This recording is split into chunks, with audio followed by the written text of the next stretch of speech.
নমস্কার বন্ধুরা, Bengali classic স্টেশনে আপনাদের সকলকে স্বাগত জানাই।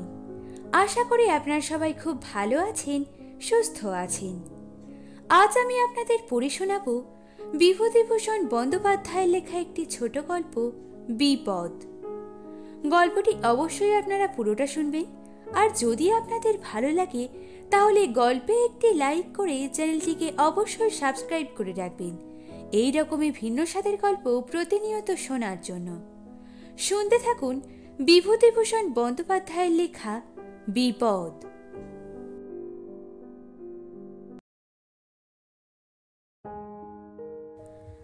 বাড়ি বসিয়া লিখিতেছিলাম। সকালবেলাটায় কে আসিয়া ডাকিল, জ্যাঠামশাই, জ্যাঠামশাই। এক মনে লিখিতেছিলাম, একটু বিরক্ত হইয়া বলিলাম, কে? বালিকা কণ্ঠে কে যেন বলিল, এই আমি, হাজু। হাজু? কে হাজু? বাহিরে আসিলাম। একটি 16-17 বছরের মলিন বস্ত্রপরণী মেয়ে একটি ছোট ছেলে কোলে দাঁড়াইয়া আছে। চিনিলাম না, গ্রামে অনেকদিন পর নতুন আসিয়াছি, কত লোককে চিনি না। বলিলাম, কে তুমি? মেয়েটি লাজুক সুরে বলিল, আমার বাবার নাম রামচরণ বৈষ্ণব। এইবার চিনিলাম, রামচরণের সঙ্গে ছেলেবেলায় কড়ি খেলিতাম। সে আজ বছর 5-6 হইল ইহলোকের মায়া কাটাইয়া সাধনোচিত ধামে প্রস্থান করিয়াছে। সে সংবাদও রাখি, কিন্তু তাহার সাংসারিক কোনো খবর রাখিতাম না। তাহার যে এত বড় মেয়ে আছে তাহা এখনই জানিলাম। বলিলাম, ও, তুমি রামচরণের মেয়ে? বিয়ে হয়েছে দেখছি। তা শ্বশুর বাড়ি কোথায়? কালুপুর। বেশ বেশ, এটি খোকা বুঝি? বয়স কত হলো? এই 2 বছর। বেশ, বেঁচে থাকো। যাও, বাড়ির মধ্যে যাও। আপনার কাছে এইছি জ্যাঠামশাই, আপনি লোক রাখবেন? লোক? না না, লোক তো আছে গয়লাবু, আর লোকের দরকার নেই। কেন, কে থাকবে? আগে আমি থাকতাম, আপনার মাইনে লাগবে না, আমাদের দুটো খেতে দেবেন। কেন, তোমার শ্বশুর বাড়ি? মেয়েটি কোনো জবাব দিল না। অত শত হাঙ্গামাতে আমার দরকার কি? লেখার দেরি হইয়া যাইতেছে, সোজাসুজি বলিলাম, না, লোকের এখন দরকার নেই আমার। তারপর মেয়েটি বাড়ির মধ্যে ঢুকিল এবং পরে শুনিলাম যে সে ভিক্ষা করিতে আসিয়াছিল, চাল লইয়া চলিয়া গিয়াছে। মেয়েটির কথা ভুলিয়া গিয়াছিলাম। হঠাৎ একদিন দেখি রায়েতের বাহিরের ঘরের পৈঠায় বসিয়া সেই মেয়েটি হাউ হাউ করিয়া এক টুকরো তরমুজ খাইতেছে। যেভাবে সে তরমুজের টুকরাটি ধরিয়া কামড় মারিতেছে, হাউ হাউ কথাটি সুষ্ঠুভাবে সেক্ষেত্রে প্রযোজ্য, এবং ওই কথাটি আমার মনে আসিল। অতি মলিন বস্ত্র পরিধানী ছেলেটি ওর সঙ্গে নাই। পাশে পৈঠার উপরে 2-1 টুকরো পেঁপে ও 1 খণ্ড তালের গুড়ের পাটালি। অনুমানে বুঝিলাম আজ অক্ষয় তৃতীয়া উপলক্ষে রায়বাড়ি কলসি উৎসর্গ ছিল। এসব ফলমূল ভিক্ষা করিতে গিয়া প্রাপ্ত, কারণ মেয়েটির পায়ের কাছে একটা পোটলা এবং সম্ভবত তাহাতে ভিক্ষায় পাওয়া চাল। সেদিন আমি কাহাকে যেন মেয়েটির সম্বন্ধে জিজ্ঞাসা করিলাম। শুনিলাম মেয়েটি শ্বশুর বাড়ি যায় না, কারণ সেখানকার অবস্থা খুবই খারাপ। দুবেলা ভাতও জোটে না। চালাইতে না পারিয়া মেয়েটির স্বামী উহাকে বাপের বাড়ি ফেলিয়া রাখিয়াছে, লইয়া যাবার নামও করে না। এদিকে বাপের বাড়ির অবস্থাও অতি খারাপ। রামচরণ বৈষ্ণবের বিধবা স্ত্রী লোকের বাড়ি ঝিবৃত্তি করিয়া 2টি অপগণ্ড ছেলে মেয়েকে অতি কষ্টে লালন পালন করে। মেয়েটি মায়ের ঘাড়ে পড়িয়া আছে আজ 1 বছর। মা কোথা হইতে চালাইবে? কাজেই মেয়েটিকে নিজের পথ নিজেই দেখিতে হয়। একদিন আমাদের বাড়ির ঝি গোয়ালা বউকে কথায় কথায় জিজ্ঞেস করাতে সে বলিল, হাজু নাকি আপনার বাড়ি থাকবে বলেছিল? হ্যাঁ, বলেছিল একদিন বটে। খবরদার বাবু, ওকে বাড়িতে জায়গা দেবেন না, ও মস্ত চোর। চোর? কি রকম চোর? যা সামনে পাবে তাই চুরি করবে। মুখুজ্জে বাড়ি রাখেনি ওকে, যা তা চুরি করে খায়। দুধ চুরি করে খায়, চাল চুরি করে নিয়ে যায়, আর বড্ড খাই। কেবল খাবো আর খাবো। ওর হাতির খোরাক জোগাতে না পেরে মুখুজ্জেরা ছাড়িয়ে দিয়েছে, এখন পথে পথে বেড়ায়। ওর মা ওকে দেখে না? সে নিজেই পায় না পেট চালাতি, ওকে বলেছে, আমি কোনে পাবো, তুই নিজেরটা নিজে করে খা। তাইও দৌড়ে দৌড়ে ঘোরে। সেই হইতে মেয়েটির ওপর আমার দয়া হইল। যখনই বাড়ি আসিত চাল বা ডাল 2-4টি পয়সা দিতাম। বারদুই দুপুরে ভাত খাইয়াও গিয়াছে আমার বাড়ি হইতে। মাসখানেক পরে একদিন আমার বাড়ির সামনে হাউ হাউ কান্না শুনিয়া বাহিরে গেলাম। দেখি হাজু কাঁদিতে কাঁদিতে আমাদের বাড়ির দিকে আসিতেছে। ব্যাপার কি? শুনিলাম মধু চক্রবর্তী নাকি তাহার আর কিছুই রাখে নাই। তাহার হাতে একখানা ঘটি ছিল, সেটিও কাড়িয়া রাখিয়া দিয়াছে। তাহাদের বাড়িতে ভিক্ষা করিতে গিয়াছিল এই অপরাধে। রাগ হইল। আমি গ্রামের একজন মতব্বর এবং পল্লী মঙ্গল সমিতির সেক্রেটারি। তখনই মধু চক্রবর্তীকে ডাকিয়া পাঠাইলাম। মধু একখানা রাঙা গামছা কাঁধে করে হন্তদন্ত হইয়া আমার বাড়ি হাজির হইল। জিজ্ঞাসা করিলাম, মধু, তুমি একে মেরেছ? আগে হ্যাঁ দাদা, একঘা মেরেছে ঠিকই, রাগ সামলাতে পারিনি। ও আস্ত একখানা চোর। শুনুন, আগে আমাদের বাড়ি ভিক্ষা করতে গিয়েছে, গিয়ে উঠোনে লঙ্কা গাছ থেকে কোঁচর ভরে কাঁচা পাকা ঝাল চুরি করেছে, প্রায় পোয়া টাকখানা। আর একদিন অমনি ভিক্ষা করতে এসে দেখি বাইরের উঠোনের গাছ থেকে একটা পাকা পেঁপে ভাঙছে। সেদিনও কিছু বলিনি। আজ আর রাগ সামলাতে পারিনি দাদা, মেরেছি এক চর। আপনার কাছে মিথ্যা বলবো না। না, খুবই অন্যায় করেছ। মেয়ে মানুষের গায়ে হাত তোলা ও সব কি? ইতরের মতো কাণ্ড!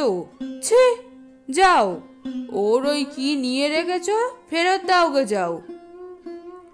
হাজুকেও বলিয়া দিলাম, সে যেন আর কোনোদিন মধু চক্রবর্তীর বাড়ি ভিক্ষা করিতে না যায়। এই সময় আকাল শুরু হইয়া গেল। ধান চাল বাজারে মেলে না, ভিখারিকে মুষ্টি ভিক্ষা দেয়া বন্ধ।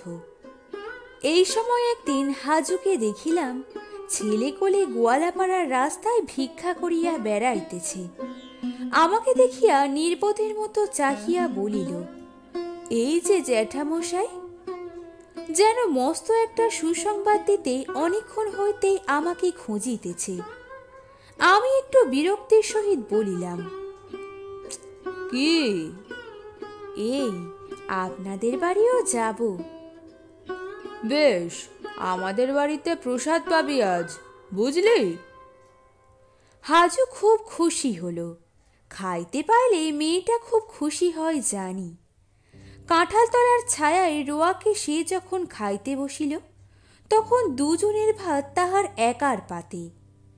নিছক খাওয়ার মধ্যে যে কি আনন্দ থাকিতে পারে তাহা জানিতে হইলে হাজুর সেদিনকার খাওয়া দেখিতে হয়। স্ত্রীকে বলিয়া দিলাম, একটু মাছ টাছ বেশি করে দিয়ে ওকে খাওয়াও, কেমন? একদিন বোষ্টমপাড়ার হরিদাস বৈরাগীকে জিজ্ঞাসা করিলাম, তোমাদের পাড়ার হাজু শ্বশুর বাড়ি যায় না কেন? ওকে নেয় না ওর স্বামী। কেন? সে নানান কথা। ও নাকি মস্ত পেটুক, চুরি করে হাঁড়ি থেকে খায়, দুধের সর বসবার জো নেই করায়, সব চুরি করে খাবে, তাই তাড়িয়ে দিয়েছে। এই শুধু দোষ, আর কিছু না? এই তো শুনেছি, আর তো কিছু শুনিনি। তারাও ভালো গৃহস্থ না, তাহলে কি আর এই ঘরের বউকে তাড়িয়ে দেয় খাবার জন্যে? তারাও তেমনি। কিছুদিন আর হাজুকে রাস্তাঘাটে দেখা যায় না। একদিন তাদের পাড়ার বৈষ্ণব বলিল, শুনেছেন কাণ্ড? কি? সেই হাজু আমাদের পাড়ার, সে যে বনগাঁয়ে গিয়ে নাম লিখিয়েছে। আমি দুঃখিত হইলাম। এদেশে নাম লেখানো বলে বেশ্যাবৃত্তি অবলম্বন করাকে। হাজু অবশেষে পতিতাবৃত্তি গ্রহণ করিল। খুব আশ্চর্যের বিষয় নয় এমন কিছু, তবু দুঃখ হয় গ্রামের মেয়ে বলিয়া। এখানেই এ ব্যাপারে শেষ হইয়া যাইত হয়তো, কারণ গ্রামে সব সময় থাকিও না, থাকিলেও সকলের খবর সব সময় কানেও আসে না। 50-এর মন্বন্তর চলিয়া গেল। পথের পাশে এখানে ওখানে আজও দু একটা কঙ্কাল দেখা যায়। ত্রিপুরা জেলা হইতে আগত বুভুক্ষ নিঃস্ব হতভাগ্যেরা পৃথিবীর বুকে চিহ্ন রাখিয়া গিয়াছে। এ জেলায় মন্বন্তরের মূর্তি অত তীব্র ছিল না। যে দেশে ছিল সে দেশ হইতে নিঃস্ব নরনারী এখানে আসিয়াছিল, আর ফিরিয়া যায় নাই। পৌষ মাসের দিন, খুব শীত পড়িয়াছে। মহাকুমার শহরে একটা পাঠাগারের বার্ষিক উৎসব উপলক্ষে গিয়াছি। ফিরিবার পথে একটা গলির মধ্যে দিয়া বাজারে আসিয়া উঠব ভাবিয়া গলির মধ্যে ঢুকিয়া কয়েকটা পদ মাত্র অগ্রসর হয়েছি। এমন সময় কে ডাকিল, ও জ্যাঠামশাই। আমি বলিলাম, কে? এই যে আমি। আধো অন্ধকার গলিপথে ভালো করিয়া চাহিয়া দেখবার চেষ্টা করিলাম। একটা চালা ঘরের সামনে পথের ধারে একটি মেয়ে রঙিন কাপড় পরিয়া দাঁড়াইয়া আছে। কাপড়ের রং অন্ধকারের সঙ্গে মিশিয়া গিয়াছে। আমি শুধু তাহার মুখের আবছায়া আদল ও হাত দুটি দেখিতে পাইলাম। কাছে গিয়া বলিলাম, কে? বারে, চিনতে পারলেন না? আমি হাজু। হাজু বলিলেও আমার মনে পড়িল না। বলিলাম, কে হাজু? সে হাসিয়া বলিল, আপনাদের গাঁয়ের। বারে, ভুলে গেলেন? আমার বাবার নাম রামচরণ বৈরাগী। আমি যে এই শহরের নটি হয়ে আছি। এমন সুরে সে শেষের কথাটি বলিল যেন জীবনের পরম সার্থকতা লাভ করিয়াছে এবং সেজন্য সে গর্ব অনুভব করে। অর্থাৎ এত বড় শহরে নটি হইবার সৌভাগ্য কি কম কথা? না, যার তার ভাগ্যে তা ঘটে। গ্রামের লোক দেখিয়া বুঝুক তার কৃতিত্বের বহরখানা। আমি কিছু বলিবার পূর্বেই সে বলিল, আসুন না দয়া করে আমার ঘরে। না না, এখন যেতে পারবো না, সময় নেই। কেন, কি করবেন? বাড়ি যাব। সে আবদারের সুরে বলিল, না না, আসতেই হবে, পায়ের ধুলো দিতেই হবে আমার ঘরে, আসুন। কি ভাবিয়া তাহার সঙ্গে ঢুকিয়া পড়িলাম তাহার ঘরে। নিচু রোয়াকে খড় ছাওয়া। রোয়াক পার হইয়া মাঝারি ধরনের একটি ঘর। ঘরে একখানা নিচু তক্তপোষের উপর সাজানো গোছানো ফর্সা চাদর পাতা বিছানা। দেওয়ালে বিলিতি সিগারেটের বিজ্ঞাপনের ছবি 2-3খানা। মেম সাহেব অমুক সিগারেট টানিতেছে। একখানা ছোট জলচৌকির উপর খান কতক পিতল কাঁসার বাসন রেড়ির তেলের প্রদীপের অল্প আলোয় ঝকঝক করিতেছে। মেঝেতে একটা পুরানো মাদুর পাতা, বোস্টামের মেয়ে, একখানা কেষ্ট ঠাকুরের ছবিও দেয়ালে টাঙানো দেখিলাম। ঘরের এক কোণে ডুগি তবলা এক জোড়া, একটা হুঁকো, টিকে তামাকের মালসা, আরো কি কি। হাজু গর্বের স্বরে বলিল, এই দেখুন আমার ঘর। বাহ, বেশ ঘর তো। তা কত ভাড়া দিতে হয়? 7.5 টাকা। বেশ বেশ। হাজু এক ঘটি জল লইয়া আসিয়া বলিল, পা ধুয়ে নিন জ্যাঠামশাই। কেন, পা ধোয়া এখন কোনো দরকার দেখছি নে, আমি এখনই চলে যাব। একটু জল খেয়ে যেতে হবে কিন্তু এখানে জ্যাঠামশাই। এখানে জলযোগ করিবার প্রবৃত্তি হয় কখনো? পতি তার ঘর দূর, গা খিন খিন করিয়া উঠিল। বলিলাম, না না, এখন কিছু খাবো না, সময় নেই। হাজু সে কথা গায়ে না মাখিয়া বলিল, তা হবে না জ্যাঠামশাই, সে আমি শুনছি নে, কিছুতেই শুনব না, বসুন। তাহার পর সে উঠিয়া জলচৌকি হইতে চায়ের পেয়ালা তুলিয়া আনিয়া সযত্নে সেটা আঁচল দিয়া মুছিয়া আমাকে দেখাইয়া বলিল, দেখুন তো জ্যাঠামশাই, এটা কিনেছি, আপনাকে চা করে খাওয়াবো, এতে চা করতেও শিখেছি। ড্রেসডেন চায়না নয়, অন্য কিছু নয়, সামান্য একটা পেয়ালা। হাজুর মনোতুষ্টের জন্য বলিলাম, বেশ জিনিস, বাহ।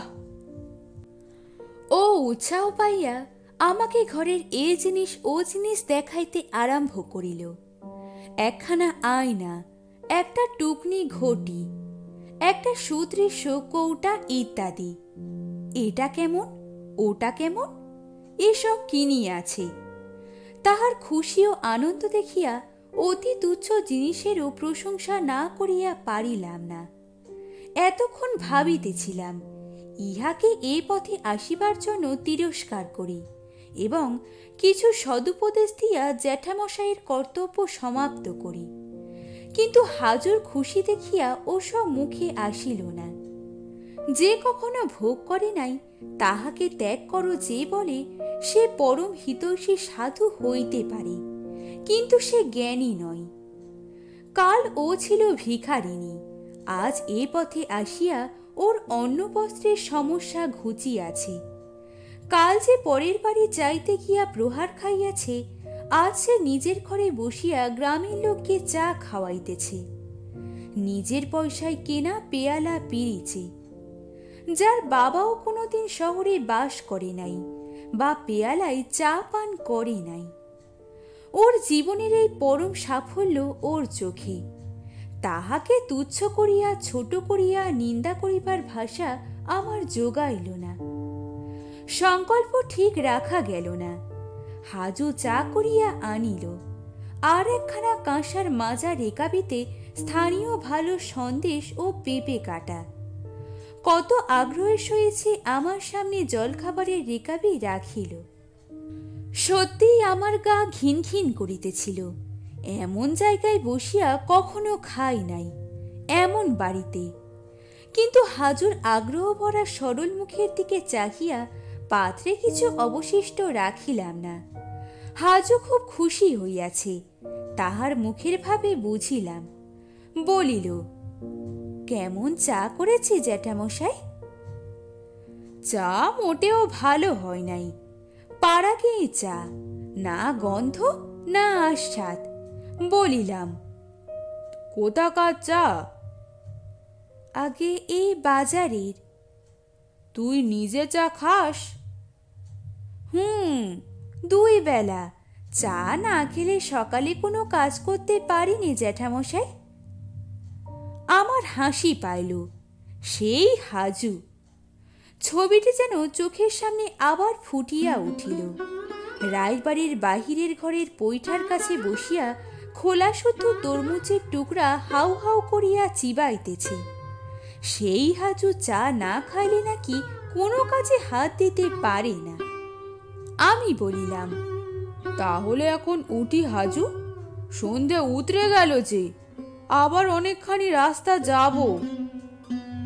হাজু দেখিলাম এত শীঘ্র আমাকে যাইতে দিতে নারাজ। গ্রামের এ কেমন আছে সে কেমন আছে জিজ্ঞাসা করিল। বলিল, একটা কথা জ্যাঠামশাই, মাকে 5টা টাকা দেব, আপনি নিয়ে যাবেন? লুকিয়ে কিন্তু দিতে হবে টাকাটা, পাড়ার লোকে যেন না জানতে পারে। মার বড় কষ্ট, আমি মাসে মাসে যা পারি মাকে দিই। গত মাসে একখানা কাপড় পাঠিয়েছিলাম। কার কাছে দিয়ে দিলি? বিনোদ গোয়ালা এসেছিল যে, তার হাত দিয়ে নুকিয়ে পাঠালাম। তোর ছেলেটা কোথায়? মার কাছেই আছে, ভাবছি এখানে নিয়ে আসবো। সেখানে খেতে পড়তে পাচ্ছে না, এখানে খাওয়ার ভাবনা নেই জ্যাঠামশাই। দোকানের খাবার খেয়ে তো অচ্ছেদ্যা হলো। সিঙ্গারা বলুন, কচুরি বলুন, নিমকি বলুন, তা খুব। এমন আলুর দাম করে ওই বটতলার খোট্টা দোকানদারটা, অমন আলুর দম কখনো খায়নি। এই এত বড় বড় একটা আলু, আর কত রকমের মশলা। আপনি আরেকটু বসবেন, আমি গিয়ে একটু আলুর দম আনবো, খেয়ে দেখবেন। না, ইহার সরলতা দেখিয়াও হাসি পাই, রাগ হয় না ইহার ওপর। বলিলাম, না, আমি এখন যাচ্ছি, আর ওই টাকাটা আমি নিয়ে যাব না। তুমি মানি অর্ডার করে পাঠালেও তো পারো। অন্য লোকে দেবে কি না দেবে, বিনোদ যে তোমার মাকে টাকা দিয়েছে তার কি ঠিক আছে? হাজুর এ সন্দেহ মনে উঠে নাই এতদিন। বলিল, যা বলেছেন জ্যাঠামশাই, টাকাটা জিনিসটা তো এর ওর হাত দিয়ে পাঠিয়ে দিই, মা পায় কি না পায় তা কি জানি। এ পর্যন্ত কত টাকা দিয়েছো? তা 20-25 টাকার বেশি। আমি কি হিসেব জানি জ্যাঠামশাই? মা কষ্ট পায়, আমার তা কি আর ভালো লাগে? কার হাত দিয়ে পাঠিয়ে দিস? হাজু সলজ্জ মুখে চুপ করিয়া রহিল। বুঝিলাম, আমাদের গ্রামের লোকজন ইহার নিকট যাতায়াত করে। বলিলাম, আচ্ছা, দে সেই 5টা টাকা, চলি। আবার আসবেন জ্যাঠামশাই, বিদেশে থাকি, মাঝে মাঝে দেখে শুনে যাবেন এসে। গ্রামে ফিরিয়া হাজুর মায়ের সঙ্গে দেখা করিয়া টাকা 5টি তাহার হাতে দিলাম। জিজ্ঞাসা করিলাম, আর কেউ তোমাকে কোনো টাকা দিয়েছিল?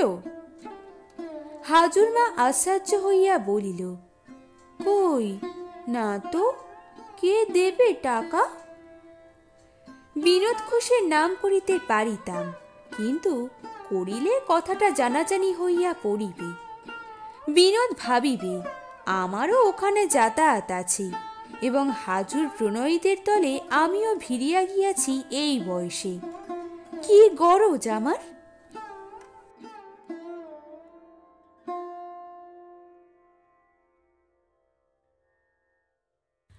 শুনছিলেন বিভূতিভূষণ বন্দ্যোপাধ্যায়ের লেখা বিপদ। গল্প পাঠে আমি মধুমিতা। গল্পটি আপনাদের কেমন লাগলো কমেন্টে লিখে তা অবশ্যই জানাবেন। ভালো লাগলে একটি লাইক করে দেবেন। চ্যানেলে নতুন হয়ে থাকলে চ্যানেলটিকে সাবস্ক্রাইব করে পাশে থাকা অল অপশনটি ক্লিক করে রাখবেন, এই রকমই ভিন্ন স্বাদের গল্প প্রতিনিয়ত শোনার জন্য। খুব শীঘ্রই নতুন একটি গল্প নিয়ে ফিরে আসছি। ততক্ষণের জন্য বাই বাই। সবাই ভালো থাকবেন, সুস্থ থাকবেন।